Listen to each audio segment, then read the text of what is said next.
Oleh berang nung na buwa kami suot pui song song te ama saing si bay kabo ka cewo hey nagtu mai hi ko thang pian sampha ani do na chu mi buwa chuan ko tha thau song song te ne na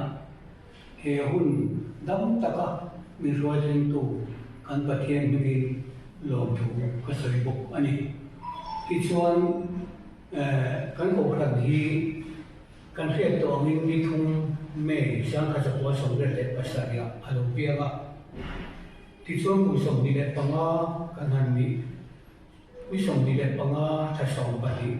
sang ni le som le pati akan headquarter committee sang ber thutuk na angin admin hi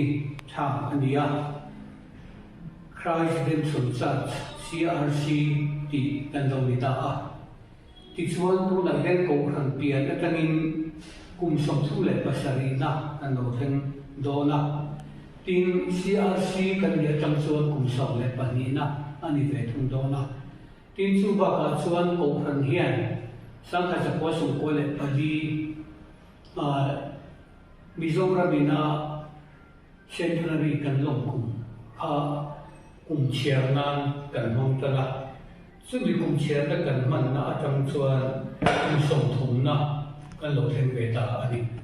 ti chuan kum poi mo tak mai kan dai kai do na kan dai kai ne ka hemi hun chu zong hian pathen ko khan te min hruai tha ma kan so na tin thu tam tak thu thar tam tak te nin thila ko khan to in ma kan so chowa tuna hian ko khan som thum le pakata piek in nei ko khan kan lo ling ta tin ko khan ding tha ani atangin ani tua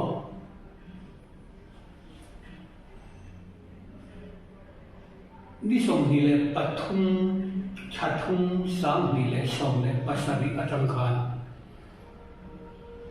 Christ is sa kwa kan ti ko hana alo piang chuak ta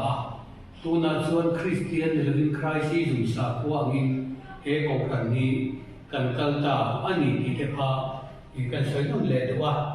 e kan ma hun lo zel tu ra po pathen ni nong puenga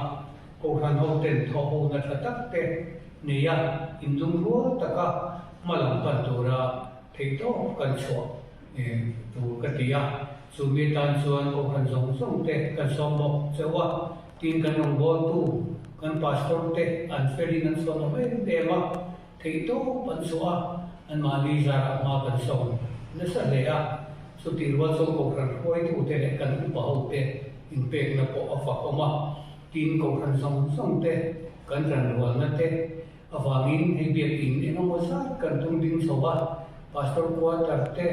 isai on no pong school te kan tung ding so zela malam pan zel turin thei to kan so ta nga tin ko kan khoi tu te upa te po in pe tharila kan nun na te pathen in min ve sak sela kan thei angin so mo pakhat lal pa pol te po pe in he ko kan le pathian ram alo din so se thei le turin ma ra ta lila ti chon kan ram ve hi pathian in lal ram adin thar na tu sare ram thar ni ram thar tu ra ni ti ria thei to pa kan da se turin ka han som chewani ti chuan lak tu me misthum sa ka kwa asa ni le som ni le pali dam tak le ti taka hong vek turin du sakna ka la na cheu ka lo me